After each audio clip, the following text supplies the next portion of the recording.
Quella di Valvasone Arzene si terrà dal 4 al 7 settembre, questa di Palmanova dal 5 al 7. Noi abbiamo una data storica, abbiamo una data sovrapposizione. storica che è quella, in quella data lì, la prima settimana di settembre, le truppe della Serenissima si riuniscono a Palmanova per andare alla guerra del Friuli, no? E quindi quella è una data storica che viene rievocata con tutta una serie di iniziative.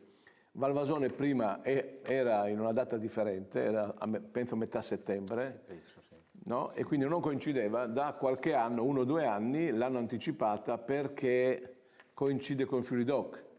Allora bisogna che ci organizziamo. Noi, Peccato, è un perché peccato, così quindi si io mi vanifica auguro poi che anche oltre una frequentazione a parte di tutti dico noi. io, alle norme che verranno fatte per certificare alcune manifestazioni, vocazioni storiche e trovare risorse, si trovi anche un'organizzazione temporale con un calendario temporale, Esatto. che poi Promoturismo può di fatto, no, pubblicizzare, fare un marketing, no, molto esteso anche all'estero, e questo porterà beneficio a tutti.